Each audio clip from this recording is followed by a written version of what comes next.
Pero muy buenos días, queridos oyentes. Bienvenidos a este tiempo devocional donde nos levantamos a buscar a Dios, su presencia y su palabra en la vida de cada uno de nosotros. Bienvenidos a este espacio llamado Maná, fuente de bendición y salud espiritual para todos aquellos que se acercan. ¿Por qué 21 momentos en Israel?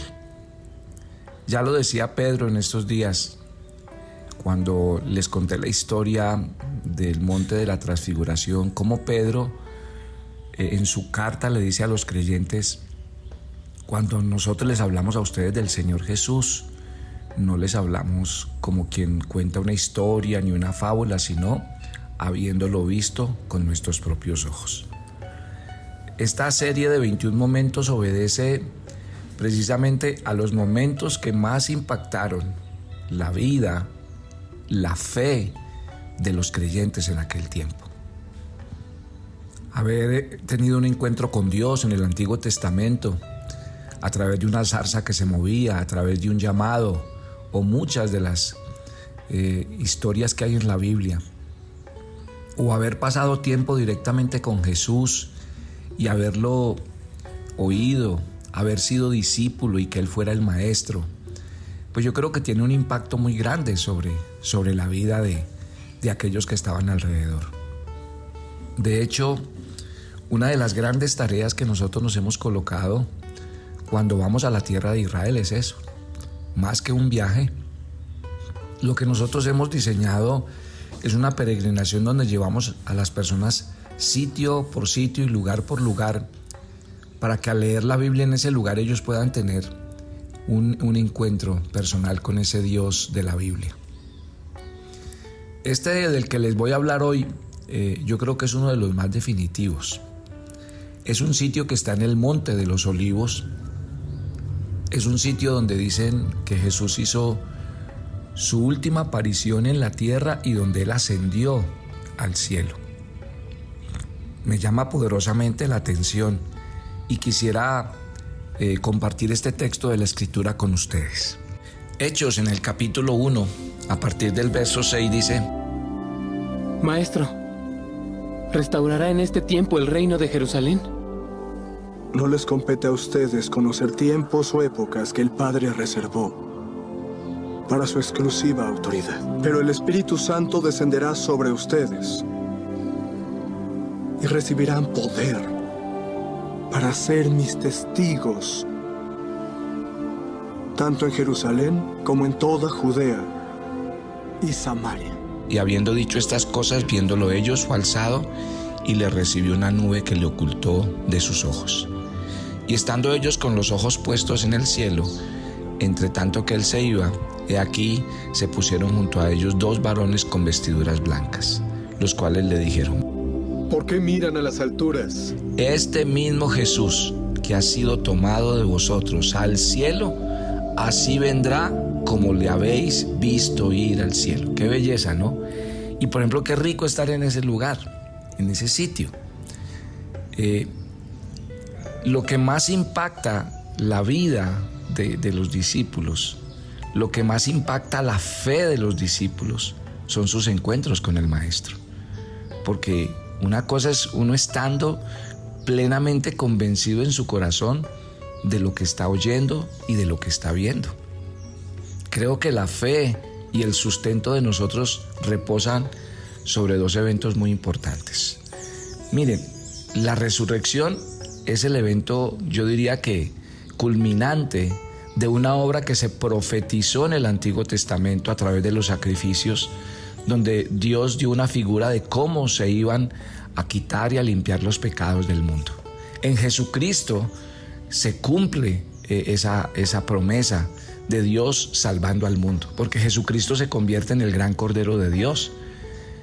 Pero todo esto, siempre el trasfondo era si Dios sí aceptaba o no aceptaba el sacrificio, si Dios perdonaba o no perdonaba y si la ofrenda había recibido.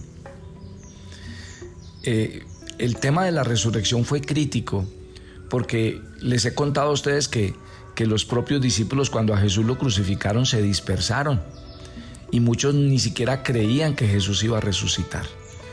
Jesús no solo resucitó, se les apareció. Ellos realmente estaban muy conmovidos.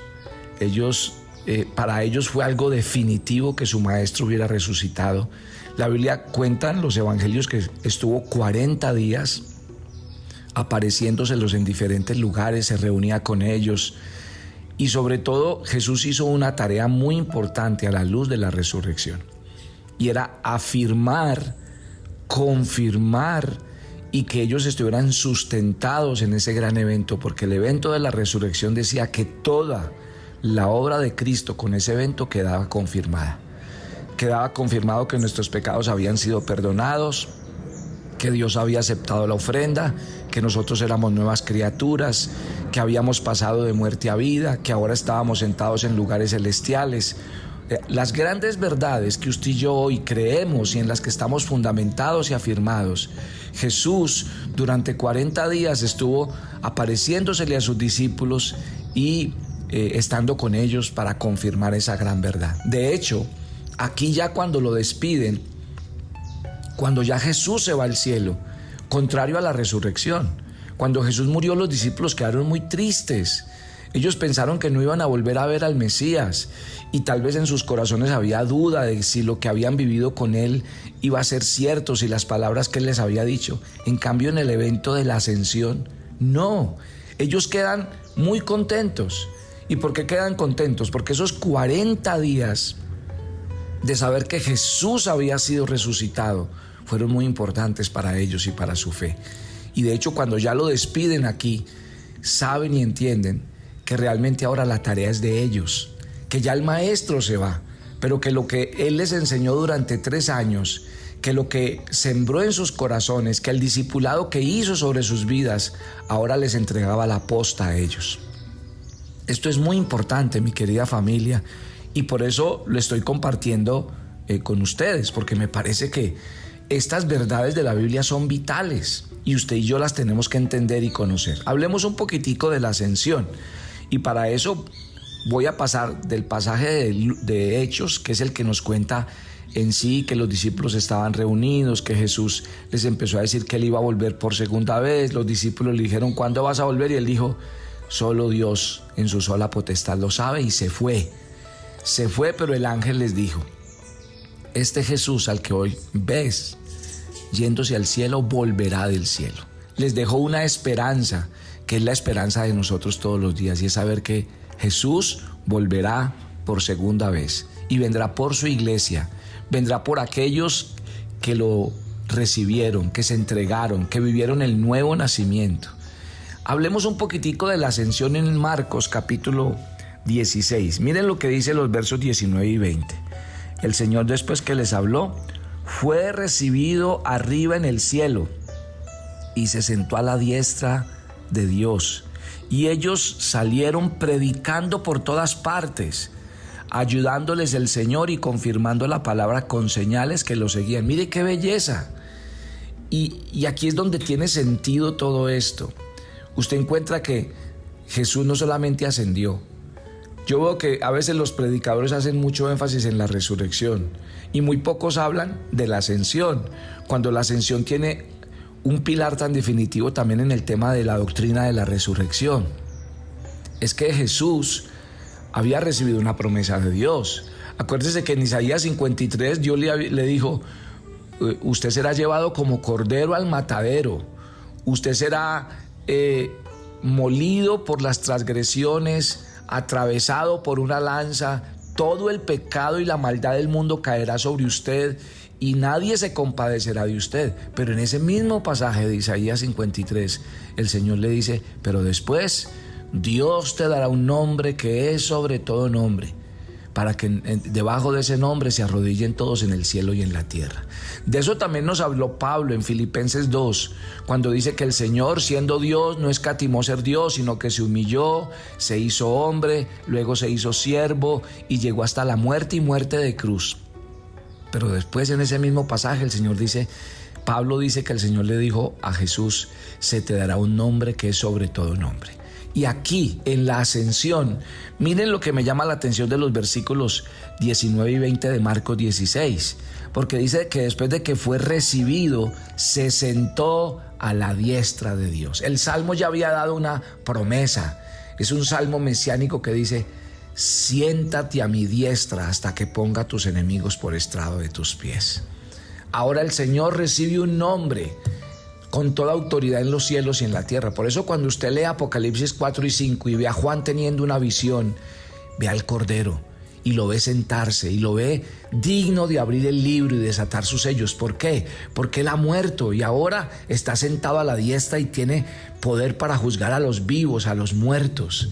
Mire, la fe de nosotros los cristianos no solamente reposa en que Cristo resucitó, también reposa en que hoy está sentado a la diestra del Padre con toda autoridad, porque allí, cuando se le sentó en ese sitio, ahí es cuando hoy sabemos que Jesús venció al que tenía el poder de la muerte, esto es, al diablo, que el Señor debajo de los pies de Jesús colocó todo principado y potestad, y por eso Él gobierna sobre todo y tiene la última palabra sobre todo.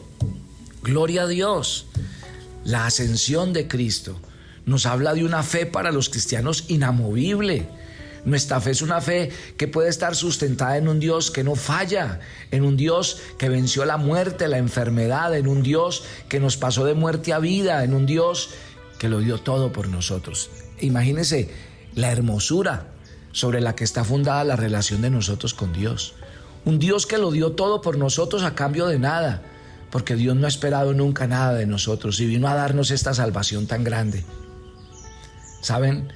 Jesús está hoy sentado a la diestra de Dios. ¿Y sabe qué hace allá? Intercede por nosotros. ¡Qué belleza! De día y de noche intercede por nosotros, porque Él sabe que somos débiles, porque Él sabe que nuestras fuerzas no podemos, porque Él sabe que necesitamos ayuda. Por eso este momento en la tierra de Israel es tan definitivo. Cuando yo voy a ese sitio, realmente, ¿sabe a qué voy? A quedarme callado en ese lugar, a meditar en esto que estoy compartiendo esta mañana. ¿Por qué? Porque así se fundamenta mi fe. Mi fe no descansa en un Dios raro, ni extraño, ni desconocido, a un Dios al que no conozco. No, Señor, todo lo contrario. Mi fe descansa en la seguridad y confianza de su obra perfecta y de lo que Él hizo por todos nosotros. Todo lo que Dios profetizó en el Antiguo Testamento se cumplió en la persona de Jesús. Y este evento, Jesús sentado a la diestra del Padre, es Jesús volviendo a su Padre. Después de haber sufrido, después de haber vivido el sacrificio, la entrega, después de haber hecho lo que hizo, volvió a su Padre. Y su Padre le sentó en su sitio, en su lugar. Ahora, es un detalle interesante y póngale cuidado a esto que le voy a decir. Es tan cierto esto. Ustedes se acuerdan que yo les enseñé cuando hablamos del tabernáculo que los sacerdotes estaban todo el día en el atrio exterior recibiendo las víctimas, ofreciendo el sacrificio, derramando la sangre. Le quiero decir, los pecados del pueblo eran todo el tiempo, todos los días, por lo cual un sacerdote cuando estaba en esa tarea no descansaba. Allá en el tabernáculo, cuando uno lee y estudia el mobiliario, por ningún lado dice que había una silla donde los sacerdotes se sentaban a descansar. No. ¿Por qué? Porque había todo el tiempo que ofrecer sacrificio por los pecados, porque acuérdese que los animales no podían quitar el pecado, solamente lo cubrían. ¿Qué significa que Cristo se sentó? ¿Qué significa que Cristo está sentado a la diestra del Padre? Que ya no hay más necesidad de otro sacrificio por el pecado. Gloria a Dios, que el sacrificio de Cristo fue válido, que Cristo perdonó nuestros pecados, que ya no hay más ofrenda por ella, que somos libres, que somos sanos, que somos hijos. Usted no necesita que Cristo vuelva a morir en la cruz. Usted lo que necesita es aceptar esa obra en la cruz. Usted lo que necesita es vivir esta verdad de la cruz en su vida para ser sano, para ser salvo, para ser restaurado, para experimentar el amor y la presencia de Dios. ¡Qué verdad tan hermosa! ¿Por qué necesitamos los momentos de Israel? Porque son momentos que nos van a cambiar la vida. Ahora, otra gran verdad que plantea este texto de la Escritura y nos cuenta es la verdad cómo Jesús fue recibido en el cielo y se sentó a la diestra del Padre.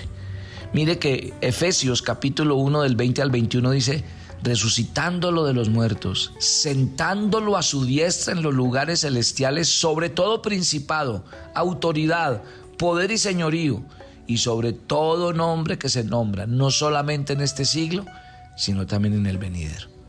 Y Filipenses 2:9 dice, por lo cual Dios le exaltó hasta lo sumo y le dio un nombre que es sobre todo nombre. No cabe duda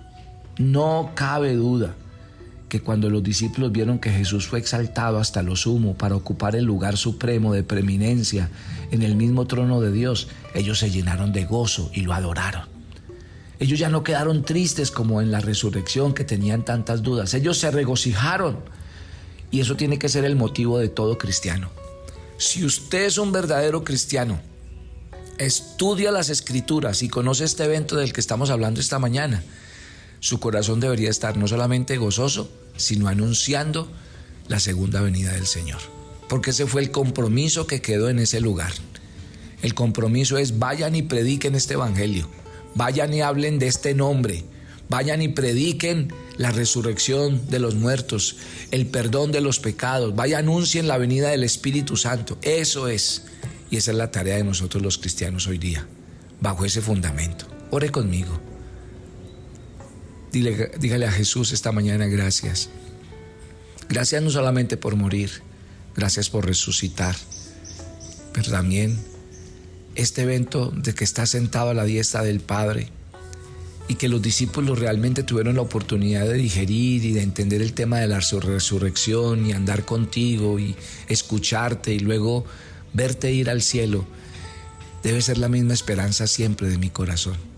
Saber que el Dios que vive dentro de mí está vivo, es real, que su obra de salvación fue perfecta y que me dejó una gran promesa, que aquel que se ha ido al cielo volverá por segunda vez, y me ha dejado a mí una gran tarea, la tarea de anunciar el reino, la tarea de predicar en su nombre y la tarea de llevar su palabra hasta lo último de la tierra.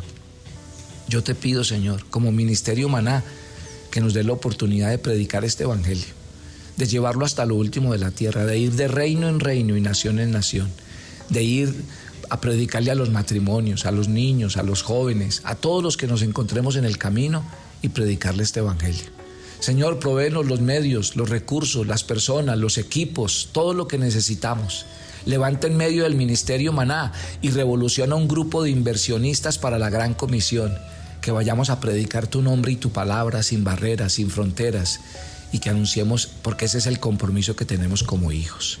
Te doy toda honra y toda gloria, y te pido que cada día esta verdad se revele a nuestros corazones. Cristo está sentado a la diestra del Padre, allí intercede por nosotros, porque le ha sido dado un nombre que es sobre todo nombre en los cielos y en la tierra.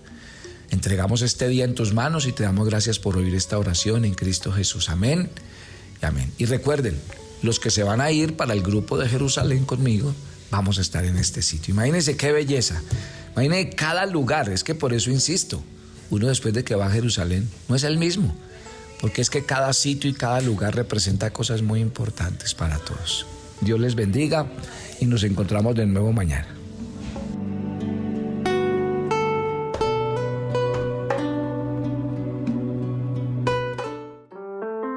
Toma tu agenda devocional Maná.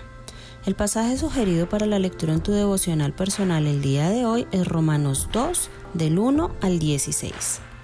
Si eres hijo de Dios, debes mostrar coherencia entre lo que crees, piensas, dices y haces.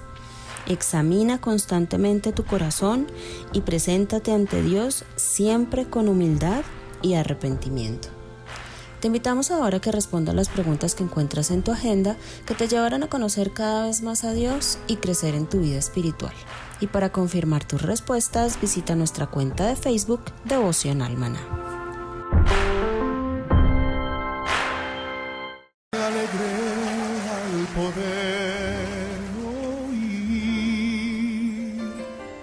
Ven a la casa de Dios. Bienvenidos a nuestra peregrinación a Tierra Santa. En tus puertas. El Ministerio Maná te da la oportunidad de viajar al lugar donde siempre has querido ir, Jerusalén.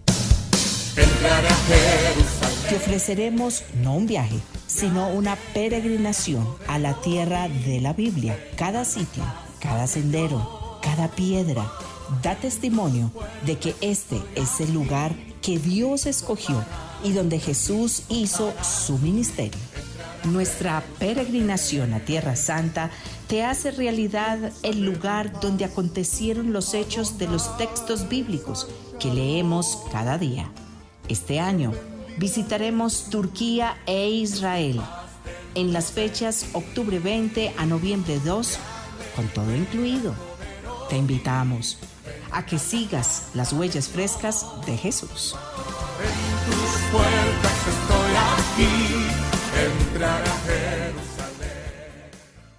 Si quieres enterarte de nuestros temas, reuniones y devocionales, suscríbete a nuestro canal de YouTube Devocional Maná y da clic en la campanita de cualquiera de nuestros videos para activar el recordatorio. El maná era diario. Se recogía muy temprano en la mañana. Cada uno recogía según su necesidad y se recogía por familias. Muy pero muy buenos días. Bienvenidos a este tiempo devocional donde nos levantamos a buscar a Dios, su presencia y su palabra en la vida de cada uno de nosotros. Maná, el alimento espiritual diario que no puede faltar en nuestras vidas. Conduce Carlos Ríos.